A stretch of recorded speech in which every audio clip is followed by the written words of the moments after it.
The rain came down in heavy sheets like a relentless curtain that blurred the edges of the world.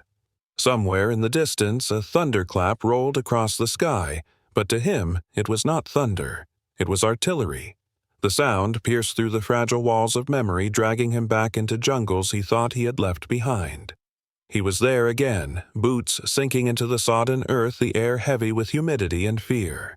He could feel the sting of sweat mixed with something acrid, a burning chemical that clung to skin and lungs alike. He remembered the strange metallic taste of the air after the planes had passed overhead, spraying an invisible rain. Leaves fell, not in the gentle way autumn intended, but scorched, brittle, surrendering before they had lived their full span. The faces haunted him most.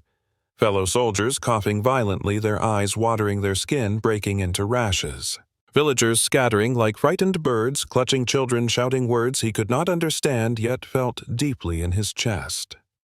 There were no victories in those forests, only survival. Only silence. Only the creeping suspicion that the real war was not with the enemy, but with something unseen lingering. He woke with a start, heart pounding as though it were trying to escape his chest. The bedroom was quiet. The rain outside was only rain, but his hands trembled as he pressed them against his sternum, feeling the echo of that phantom battlefield still alive within him. The man was no longer young. His once broad shoulders had curved inward with time, his face etched with deep lines that told of battles fought both outwardly and within. Yet in the dim light of his modest home he looked like any grandfather might weary contemplative, softened by years. On the nightstand beside him rested a framed photograph, his daughter smiling with her husband and their little boy nestled in her arms. He stared at that picture for a long while, as if willing the smile of the child to banish the ghosts that clung to him. For a moment, it almost worked. Decades earlier, the day of his return had been bathed in sunlight. Crowds had gathered at the station flags, waved music blared. For others, it was a day of triumph. For him, it was confusion. He had survived where so many had not, and survival carried its own unbearable weight. He remembered the way his daughter had run into his arms, still a child, then her laughter so pure it hurt. His wife had kissed him with trembling lips, trying to bridge the chasm of years apart. Neighbors shook his hand, spoke of honor, of pride. Yet behind his polite nods he had felt something hollow, something fragile. The war did not end when the uniform came off. It lingered in the body, in the quiet moments of the night, in the unspoken spaces between heartbeats. He carried it like a shadow, invisible to those around him, but always pressing against his skin. At first, life seemed manageable. He took up work, tended to his home, watched his daughter grow. But there were days when the world tilted, when the air itself seemed poisoned. A sudden dizziness, a cough that clawed at his throat, a rash that appeared and vanished. Doctors would prescribe rest, perhaps some pills, and he would nod without argument. He told no one of his suspicions that perhaps the rain in those jungles had never truly washed away. On nights like this one, when storms rattled the windows, he would sit alone in the dark and let the memories come. The mind, after all, demanded acknowledgement. He could still see the jungles with startling clarity, trees standing skeletal after the defoliant had stripped them bare soil that no longer gave life, rivers carrying the sheen of something unnatural. Sometimes, when he closed his eyes, he could still feel the droplets landing on his skin, soaking through his clothes, clinging to his hair. He had laughed back then with the reckless bravado of youth, brushing it off as just another discomfort of war. No one had told them what it was. No one had said what it could do. Now, so many years later, he knew. Or, at least he suspected. The nightmares were more than memories. They were warnings written in flesh. Chad. Down the hallway, the sound of gentle breathing rose and fell, the steady rhythm of his grandson sleeping. That sound anchored him to the present. It was the melody that pulled him from the trenches of memory and reminded him there was still light, still warmth. He rose slowly, joints aching, and padded to the doorway of the boy's room. There, in the glow of a nightlight shaped like a star, the child lay curled under blankets, cheeks flushed with innocence. The old man's heart softened at the sight. He reached out, not to wake him, but to let his fingers brush lightly against the wooden frame of the crib, as though touching the perimeter of a fragile miracle. He whispered nothing, for words were clumsy things. Instead, he stood in silence, caught between past and present, between regret and gratitude. Behind his eyes, the war still burned. Before his eyes, the future breathed gently in a child's chest. And deep inside his body, hidden in blood and bone, something silent stirred an inheritance neither asked for nor deserved. The rain eased.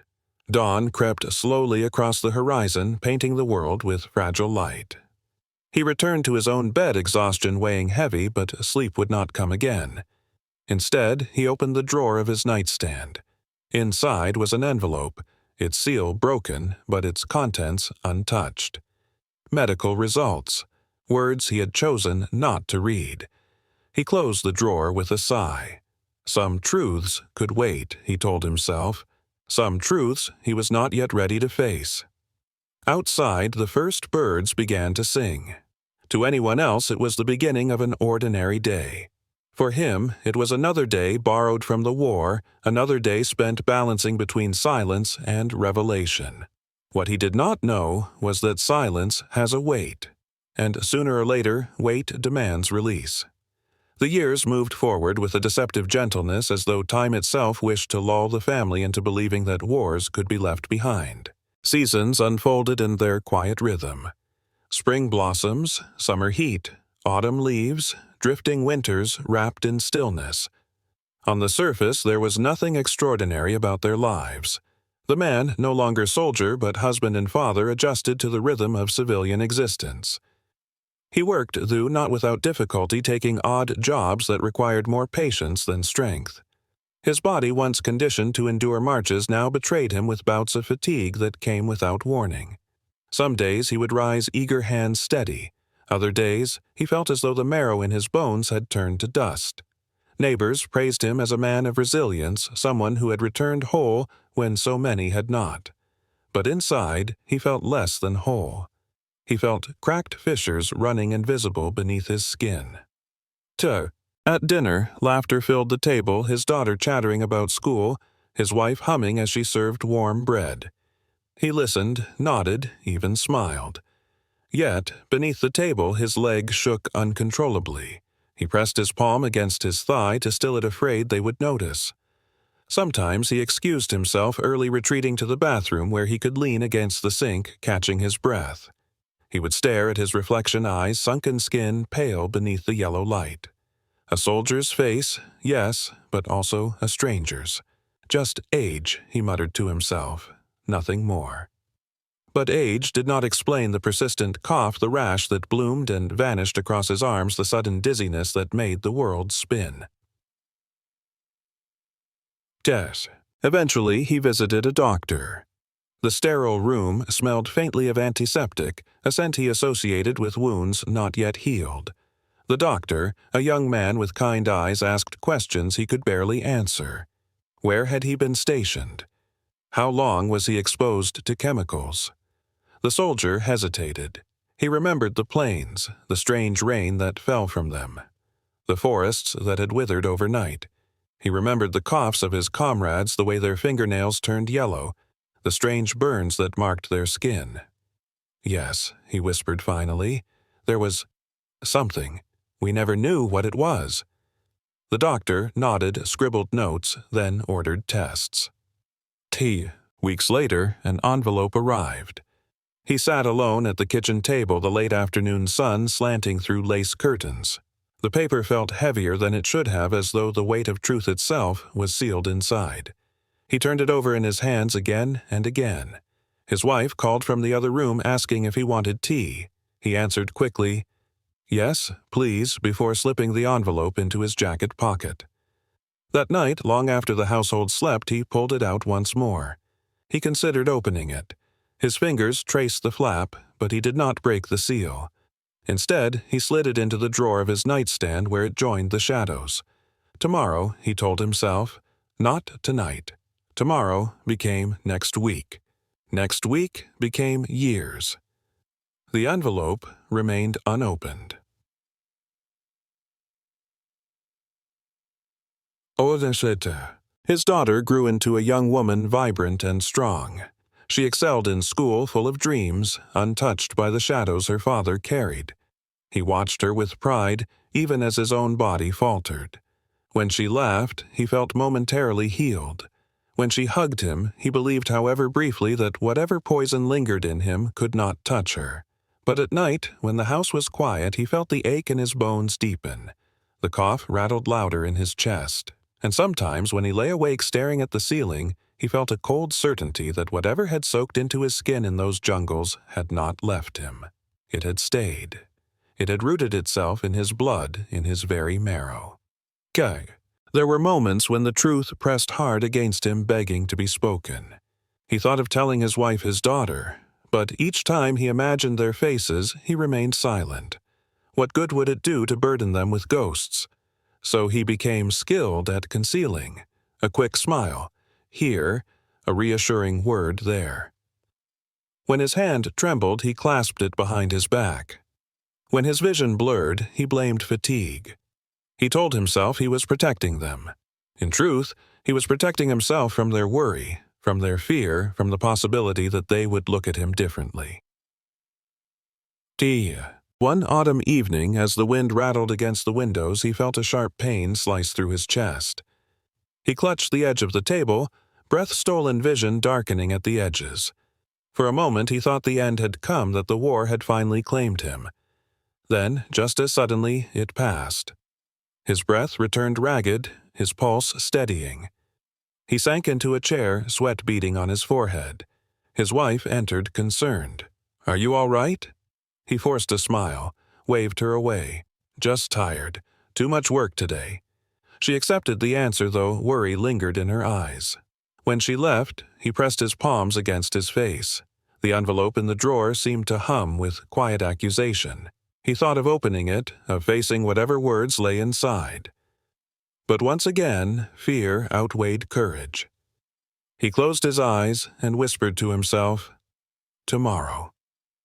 Dang. Years passed in this fragile balance. The man aged, his hair silver, his back bent. Yet he continued to hide, to pretend to survive on half-truths. His daughter married, carrying with her the joy of a new beginning.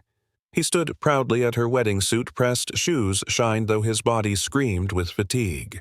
He toasted to her happiness, his glass trembling slightly. And as he watched her dance, he thought, perhaps the poison ends with me. Perhaps the future will be spared. But deep down, he knew better.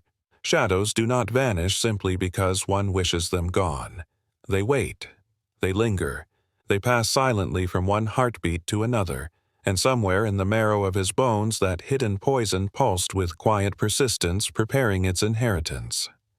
The news of new life arrived like a blessing. His daughter, radiant with anticipation, announced her pregnancy with tears shining in her eyes. The old man's heart swelled, his chest aching, not from pain this time, but from a joy so fierce it startled him. After years shadowed by memories, here was a reason to hope, a promise of continuity. The months that followed were filled with preparations. Tiny clothes folded neatly in drawers, soft blankets waiting a crib assembled with careful hands. The man often found himself standing silently in the nursery, inhaling the faint scent of fresh paint, imagining laughter filling the air. His daughter teased him for hovering, but he only smiled, hiding the tremor in his hands by gripping the crib rail. Every kick the mother felt, every fluttering heartbeat captured on the monitor seemed to him like proof that light could indeed emerge from darkness. He began to believe, perhaps recklessly, that the shadows of war had finally loosened their grip. Dead. The day of birth came in winter when snow fell in thick silence outside the hospital. The family gathered in anxious expectation, breath clouding in the cold air as they waited. Hours passed in a haze of pacing footsteps, whispered prayers, and the sharp scent of antiseptic that clung to every corridor. Finally, a cry pierced the night. But it was not the robust, jubilant cry of a newborn. It was thin, fragile, a sound barely able to claim its place in the world. The old man felt his knees weaken as he rushed forward, his eyes searching. Through the glass of the nursery window, He saw his grandson, a tiny bundle chest rising and falling with effort, skin pale under the harsh fluorescent lights. Nurses moved swiftly, voices urgent machines beeping in protest against the child's fragile heart. A doctor approached the family face, solemn. "Your grandson is alive," he said gently, "but his heart is not strong. He will need close monitoring, perhaps surgery. It is a condition present from birth." The words fell like stones into still water, rippling outward until they struck the old man's chest with crushing force. He pressed a hand against the glass, watching the child struggle for breath, and in that instant he felt the weight of every raindrop that had ever fallen in those jungles. The days that followed blurred into hospital corridors, sleepless nights, and whispered conversations. His daughter, pale from exhaustion, clutched her newborn with desperate tenderness. She rocked him gently, humming lullabies with a voice that cracked under the weight of fear. The old man tried to be strong, to reassure her with soft words and steady presence. But when she turned to him one night, eyes blazing with a grief too heavy to contain her words, cut sharper than any blade. "Is this because of you?" she whispered. "Because of what you brought back from that war?" He froze. The question hung between them, jagged and raw. Her tears spilled as she held the fragile infant closer. "You were there. You breathed it, carried it. Did you bring this curse into our family?" His mouth opened, then closed again. No words came. The truth sat heavy in his chest, unspoken but undeniable. He wanted to say no, to absolve himself, but deep inside he knew the shadows had followed him home long before. Silence became his only reply. "Oh, I'm sorry." The baby's condition demanded constant care. Tubes, monitors, endless visits from specialists. Each small victory, a steady heartbeat, a peaceful nap was celebrated as though it were a miracle. Each setback brought terror crashing back. The old man spent hours by the crib, fingers resting lightly against the child's tiny hand. He marveled at the delicate skin, the miniature fingernails, the fragile pulse fluttering beneath. Such perfection marred by a heart that struggled to do its simplest duty. He thought often of the unopened envelope in his drawer. He imagined the words it contained, words that might explain everything, words that might condemn him. Still, he could not bring himself to open it. Cowardice, perhaps. Or perhaps it was love twisted into denial, the desperate hope that ignorance might protect them all. But the child's labored breathing told a truth louder than paper ever could. Jed. One night, as snow drifted silently outside, he cradled his grandson in trembling arms. The baby's chest rose and fell, fragile as a bird's wing. The old man's eyes filled with tears he had not allowed himself in years. "I survived a war," he whispered, voice breaking. "But I brought another war home." The infant stirred eyes, opening briefly, unfocused, yet piercing. In that gaze, the old man saw both accusation and forgiveness, as if the child understood what even adults could not. He pressed his lips to the baby's forehead, the weight of his guilt nearly unbearable. The family continued to hope, to fight for the child's fragile life. Doctors spoke of treatments, surgeries, possibilities. But always beneath their words lingered uncertainty. For the old man, the battle was no longer in distant jungles, but in sterile hospital rooms, in the fragile rhythm of a newborn's heart. Each beep of the monitor felt like a drumbeat of fate, each pause like a chasm opening beneath him. He began to understand that the wound he carried was not only his own. It had passed silently through time, inscribed in blood, written into the very existence of the boy who bore his name. And as he stood watch in the quiet hours, he realized this truth. War does not end when the guns fall silent. It lingers, invisible, shaping lives yet unborn. The birth of his grandson had been a promise of hope. Instead, it revealed the inheritance he had long feared, the inheritance of fragility of wounds carried in silence. And the weight of that inheritance threatened to break him. Morning arrived like a thin veil. Pale light filtering through hospital blinds, the world outside reduced to a soft, indifferent gray. Inside the room, machines kept their measured vigil lines of numbers and intermittent beeps mapping the delicate labor of a small heart. The old man sat with his hands folded as though in prayer, though he could not name the God he was appealing to. He had done this many times before in jungles and makeshift tents under skies he thought had forgotten him, and each time the prayer was the same: "Let this pass through me. Do not let it touch the ones I love." The child slept a gentle crease between his brows, giving the illusion of concentration as if he were thinking his way toward health. The air smelled faintly of sanitizer and warmed plastic, the fragrance of a place that tries to keep suffering tidy. The old man watched the rise and fall of the small chest and felt his own lungs sink to the rhythm as if by mirroring the boy he could share the effort. A soft knock, a careful step. The cardiologist entered, followed by a second figure with a badge that read Genetics. They spoke in low voices. Voices practiced at carrying sorrow without spilling it. The words were careful circled rather than pierced. There were charts and possibilities terms arranged like stepping stones across a river of uncertainty. Congenital defect risk factors. Environmental exposure multifactorial. They could not say why with certainty, and they rarely could. But they could outline a corridor of maybes illuminated by the faint light of what science has learned and the larger shadows of what it has not. The grandfather listened with the attentiveness of a man who once learned to read maps for survival and now tried to read human faces for the same reason. When the word exposure was spoken softly, respectfully, as if it might bruise the air, he felt something shift in the room as if a window had been cracked open to winter. Later, the daughter would say she couldn't feel her hands. Later, the son-in-law would rub her shoulder with a steadying pressure as if solidity could be transmitted through touch. Later, the old man would sit motionless and imagine droplets falling from a distant sky, touching bark and skin and blood and future. For now, there was only the steady hum of the room and the doctor's tender caution. We can't be definitive. But history matters. Family histories, service histories, environmental histories. History. He knew his own too well. It had a taste, it had a color, it had a sound that woke him at night. When the doctors left, the room gathered itself around the family's silence. No accusations, not yet.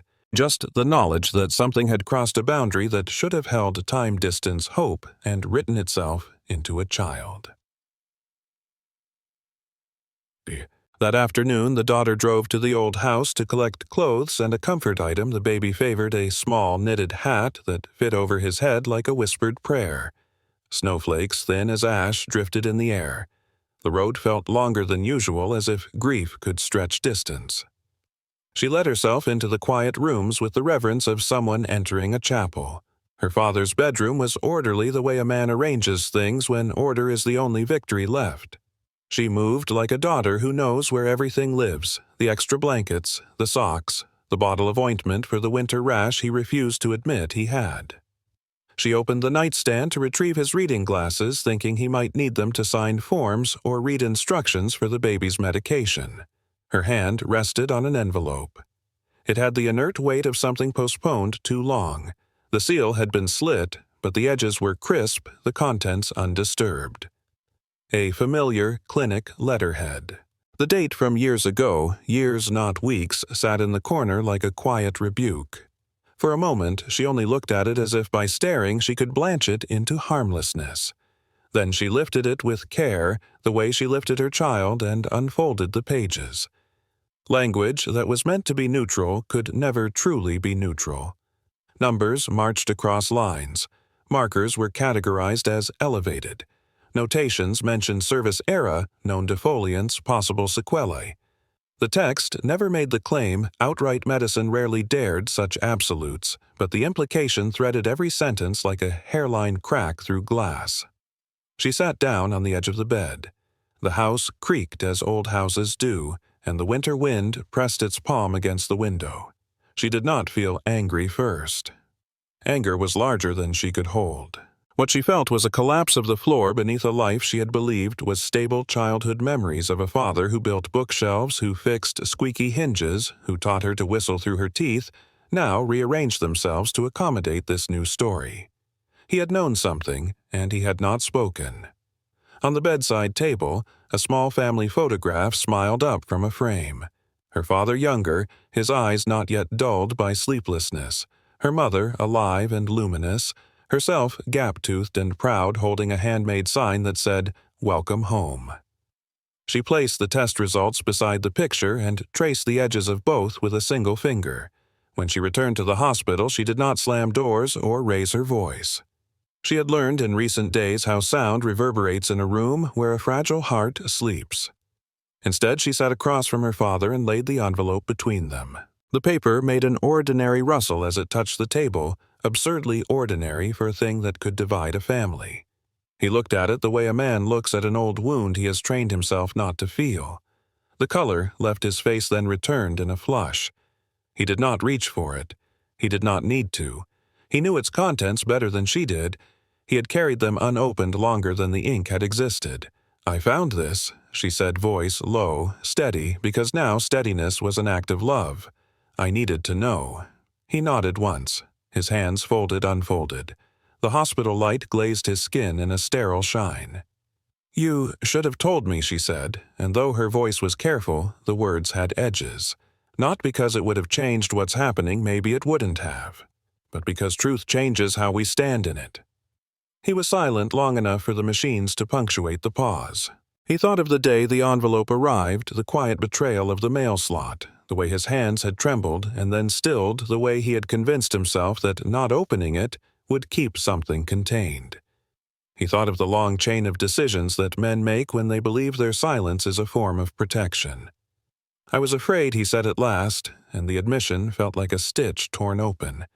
"I didn't know how to bring that past into the house without poisoning the air. I wanted the war to stop at the door." Her eyes filled, but did not spill. It didn't. He nodded again. He could not argue with gravity. Did. In the days that followed, consultations multiplied. The genetic counselor spoke with patients, mapping probabilities and unknowns like constellations on a ceiling. The cardiology team laid out pathways interventions that might strengthen the child's chance. No one promised, because promises are a currency hospitals cannot ethically spend. Yet there was a route forward, if not a guarantee. Amid the careful language, the family began to speak more plainly. The envelope had widened the door. Truth once admitted let air through. The daughter did not weaponize the knowledge. The father did not bury it. They carried it together awkwardly at first, like a fragile piece of furniture maneuvered through too narrow a hallway.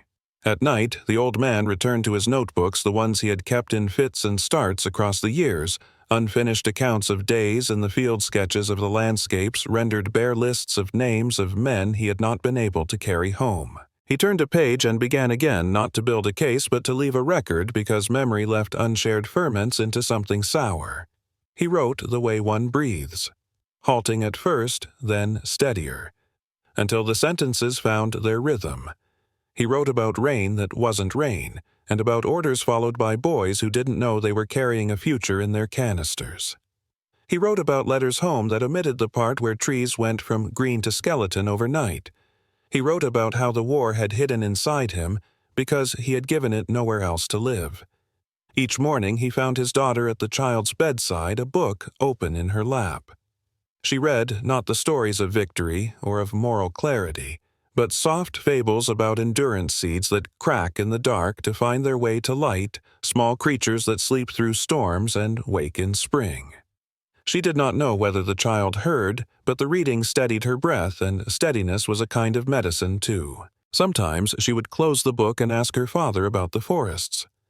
Were they loud? She asked once, not about the gunfire, but about the living noise of a world before it was muted. He told her about cicadas and frogs, about leaves rubbing secrets to one another in the wind. He told her about water moving through roots, about the particular silver of dawn when mist lifts from a river. He did not say that on some mornings the mist had smelled wrong. He did not have to. She knew now how silence works. The child's condition flickered between fragile improvement and sudden alarms. One evening, the monitors traced a stutter that sent the room into orchestrated motion. nurses quick as a tide, a physician's palm at the baby's sternum, a measured compression, the smallest push against the door of this world to keep it open. The old man stood at the perimeter, as he had once stood at perimeters before, watching those who could cross lines he could not. In those seconds, he understood with painful clarity that this small battle was the truest war he had ever been in. When the crisis passed, relief arrived so abruptly it made him dizzy. He sat elbows on knees and pressed his fingers to his temples as if to keep his skull from coming apart. Across from him, his daughter released the breath she had been holding so long it felt like weeks. They did not speak. They shared the knowledge that bodies are both resilient and terribly breakable, that love makes both truths unbearable and bearable at once. The envelope now filed with the child's charts was no longer an artifact of secrecy, but a document among many. It did not absolve or condemn. It contextualized. It drew a line, however faint, between two lives linked by a history they hadn't chosen. The old man found to his surprise that the telling lightened him, not in the way that erases guilt is too honest to be erased, but in the way that redistributes weight across more shoulders. He began to speak to other families in the waiting room, and they spoke back in a dialect of nods and exhalations. There were stories everywhere here, some of them also traced to wars, some to chemicals named in syllables that sounded like broken glass, some to nothing more specific than the riddle of existence. The common vocabulary was tenderness. One night, late quiet, the building held together by fluorescent sky, he took out his pen and wrote a letter addressed to the child. He did not know if it would ever be read. He wrote anyway because love often works without an audience. He wrote that he had carried an ocean across his skin and into his blood, and that he was sorry. He wrote that he would stand as a breakwater now for as long as he had breath. He wrote about the strange mercy of seeing clearly the way truth hurts and heals in the same gesture. He promised to tell the story not to assign blame, but to keep anyone from being lonely in it. When he finished, he folded the paper and placed it inside a small journal, then set the journal in a drawer the family now opened without hesitation. Secrecy had taught them enough. Transparency would teach them the rest. In the weeks to come, there would be a plan, a procedure scheduled, a team arranged, consent forms read aloud and signed. The old man would run his fingertips over each page like a devout man tracing scripture. He would be present for every explanation, he would not look away, and when fear rose in him like floodwater, he would let it crest and fall without letting it pull him under. He knew now that the past cannot be barricaded. It comes through in the seams. But he also knew that acknowledgement changes the texture of a room. He had watched it happen, anger soften into sadness. Sadness find shape as resolve. The inheritance remained a small body, working very hard to be here, but alongside it grew another inheritance, one he could finally offer with certainty, a family willing to name the dark and still choose the light. Outside, winter began to relent. The mornings were less gray, the afternoons less brief. The city wore a thin rinse of thaw. He stood by the window in the corridor and watched a stubborn patch of snow surrender to a widening halo of water. Things end. Other things begin. Sometimes, if one is lucky, the ending and the beginning share a border so fine it feels like a single breath. He turned back toward the room where the child slept. The monitors stitched their soft constellation. The daughter held the knitted hat in her hands and smiled at him with an expression that said, "We will walk this together." He answered with a nod that said, "I will not leave you with the weight alone." And in that exchange a different realization took root, one that had nothing to do with lab values or exposure histories. It was simple, almost embarrassingly so. Truth is a kind of oxygen. Breathe it, and the room fills. Breathe it, and even a small flame can survive. If this story is resonating and you believe in gentle healing narratives, consider subscribing to Recalled by Hope to follow the journey and support more stories like this. Night pressed itself against the hospital windows, heavy and absolute. The city outside seemed distant, muffled, as though wrapped in gauze. Inside, the hum of fluorescent lights created its own climate, a place where days and nights blurred, where minutes stretched into hours. The old man sat in the corner of the room, journal open on his knees, pen poised above the page but unmoving. He had begun writing again weeks ago, believing that if he poured the war onto paper, it might release its grip on his chest. But words refused to behave. They trickled reluctantly, stopping at the places where truth sharpened into guilt. His handwriting, once firm, now trembled, looping awkwardly across the page. He wrote about the forests, the sound of leaves sizzling as if cooked alive after the spraying, the silence that followed when birds no longer sang. He wrote about comrades who coughed blood into their palms, who whispered about strange sicknesses that no one had names for. He wrote about villagers staring with hollow eyes, carrying children too weak to cry. But when he tried to write about the inheritance, the way that silent poison had lodged in him only to bloom again in his grandson, his pen stopped. The ink pooled into a blotch, bleeding into the paper as though the page itself could no longer bear the weight. His daughter entered quietly. She carried the knitted hat between her hands, the fabric worn from worry. She looked at him, her father, her child's grandfather, and her gaze was a mixture of fatigue, sorrow, and a tenderness she did not yet know how to give. "You should rest," he murmured. "So should you?" she replied, lowering herself into the chair beside him. For a moment they shared the silence like two conspirators in grief. Then her voice trembled. "He almost didn't make it today. Did you see?" His lips turned blue. The old man nodded. The image was carved into him already, another nightmare to carry into the long corridor of his nights. Her next words came in a rush, torn from a wound too raw to restrain. "I want to forgive you. I want to. But how can I, when I look at him and see the war you carried into him?" The accusation did not come as a surprise. It was the echo of what he had whispered to himself in the dark for years. Still hearing it aloud broke something inside him. He set down his pen, closed the journal, and pressed both palms to his face. "I never wanted this," he whispered. "I thought if I kept silent, if I didn't name it, maybe it would stay with me. Maybe it wouldn't spread." She looked at him, her eyes glistening. But silence spreads too. It's heavier than truth. He lowered his hands, meeting her gaze. In her face he saw the child who once ran barefoot through summer grass hair, wild with wind, free of everything he now knew she had inherited. He wanted to tell her she deserved more than a father who lied by omission. He wanted to tell her he loved her so fiercely it terrified him. But all he said was, "I'm sorry." Later that night, alarms shattered the fragile calm. Nurses rushed in, their movements precise, urgent. The baby's chest rose unevenly, the monitor's rhythm stuttering into chaos. The old man froze, his body rigid as though gunfire had erupted around him. His daughter stood at the bedside, clutching the rail, whispering the child's name over and over like a spell. The team worked swiftly.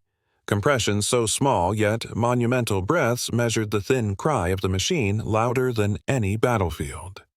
Minutes stretched like eternities. Then, gradually, stability returned, the fragile pulse reclaiming its rhythm. The mother collapsed into a chair, tears breaking free. The old man stood motionless, his body trembling until he felt the weight of his silence press so hard against his chest he thought it might crush him. He staggered to the corridor, hand braced against the wall. In the quiet aftermath, he opened his journal again. But this time he did not write for himself. He wrote for them, for his daughter, for his grandson, for anyone who might one day inherit silence if he failed to break it now. He wrote about the chemicals, about the way the sky turned strange when the planes passed overhead, about the metallic taste that lingered on the tongue for days. He wrote about his comrades who never made it home, about the funerals without bodies, about the whispers of cancers and strange births in villages they left behind. He wrote the word Agent Orange, though it felt foreign in his mouth, like admitting to a curse. He wrote that he had known deep down even when he told himself otherwise. He wrote that shame had built him a prison of quiet, and he had locked himself in it willingly. The pages filled quickly, a torrent finally released. When he stopped, his hands ached, his eyes blurred with exhaustion. But the weight on his chest felt lighter, as if each word had pried open a rib and let air in. The next morning he handed the journal to his daughter. His hand shook as she took it, but she did not refuse. She pressed it against her chest as though holding both wound and bandage at once. "I don't know if I can forgive," she said softly. "You don't have to," he replied. "Just don't carry my silence. Let the story be what it is." She nodded, tears slipping silently down her face. Days passed, fragile but steady. The child's condition remained precarious, yet each breath was still a victory. The old man continued to write, to speak more openly with other families in the ward. He found that in sharing he was not alone. Silence had made him believe his burden was unique, but truth revealed that wounds had many carriers, many shapes. One evening, as he sat by his grandson's crib, he whispered not to the boy, not even to himself, but to the ghosts that still lingered in him. "I can't undo what was done, but I can choose what I leave behind." The child stirred, tiny fingers curling around his own. And for the first time the old man felt that his silence, once a wall, had begun to turn into a bridge. The hospital room, once a theater of alarms and hurried footsteps, had grown quieter. Winter was loosening its grip. The air carried a faint suggestion of thaw. In the silence, the old man sat by his grandson's bedside, watching the gentle rise and fall of the child's chest. Each breath was still a fragile miracle, but now there was a thread of steadiness where before there had only been fracture. The journal he had begun filling in Chapter 5 lay on the table beside him, its pages thick with words long withheld. For the first time in decades, he felt that he had given shape to what had haunted him. He had not erased the war, nor the chemicals, nor the guilt that wove itself through every memory, but by naming them, he had released them from the prison of silence. In the days that followed, his daughter began reading from the journal. Not in anger, not to confront him, but to understand. She read slowly, halting, when the words carved too deeply, resuming when the need to know outweighed the desire to remain unhurt. Sometimes she cried quietly, the sound blending with the rhythmic beeps of machines. Sometimes she reached out, placing her hand over her father's. They did not speak in those moments. They did not need to. The act of sharing, the act of finally holding grief together, was its own language. The son-in-law, too, became part of the circle. Though he had not known the war except through history books, he understood the cruelty of inheritance. His role was not to judge, but to steady, to remind them that families are not arithmetic. They are not reducible to fault and consequence. They are accumulations of choices, of forgiveness, of persistence. One afternoon, the old man asked for pen and paper again. His hands shook more now, but determination steadied them. He began writing a letter this time, not in a journal meant for many pages, but in a single deliberate statement. He addressed it to his grandson, though the boy was far too young to read. "I want you to know," the letter began, "that you are not broken. You are not only what has been passed down to you, you are also what you choose, what you dream, what you love. I am sorry that I carried something dark into your life. If I could take it back, I would.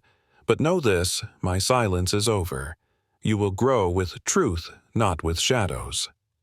He folded the letter, slid it into the back of the journal, and placed both in a small wooden box. It was not an heirloom of riches, but of honesty, for a family that was wealth enough. Spring crept into the city. The trees outside began to bud, tentative at first, then with confidence. The family carried their lives forward, tethered still to the hospital, but no longer suffocated by it. The boy underwent a procedure, risky, delicate, necessary. The hours stretched unbearably as surgeons worked behind closed doors. The old man sat in the waiting room, the journal clutched against his chest. He thought of prayers said on battlefields, prayers for survival whispered beneath gunfire. He whispered now not for himself, but for the tiny heart fighting for permanence. When the surgeon finally appeared, weary but smiling, the news was simple. The procedure was successful. The boy will need care, but he has a future. Tears blurred the old man's vision. His daughter collapsed against him, sobbing into his shoulder. For the first time, his silence was not a wall between them, but a shelter. They stood together, not as victim and perpetrator, but as family wounded, yes, but still standing. In the months that followed, life began to resemble something gentler. The child grew stronger, his laughter surprising them the first time it burst out like sunlight after storm. The old man, frailer with each passing season, found strength in those small victories. He spent hours in the garden behind his home, his grandson bundled in blankets beside him. He would point to the soil, explaining how seeds rest in darkness before breaking open toward light. "You see," he whispered, "even broken things can grow." The boy cooed in reply, and for the old man it was enough.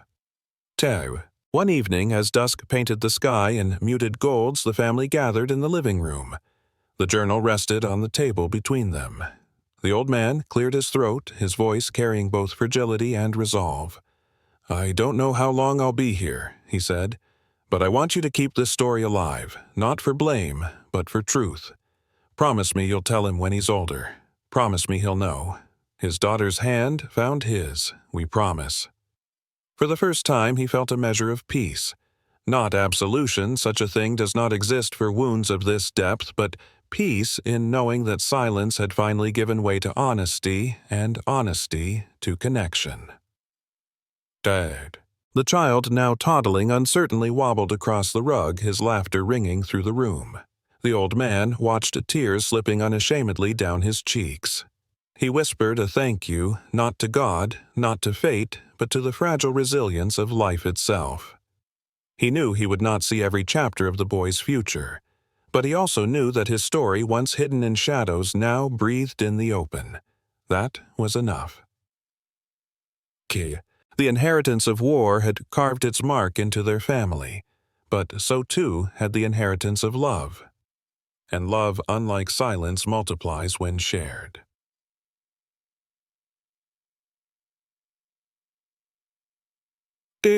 If you followed this journey and believe in the healing power of stories, remember to subscribe to Recalled by Hope. Each story is a step toward understanding, toward empathy, toward light. Today. Weeks later, the old man passed quietly in his sleep.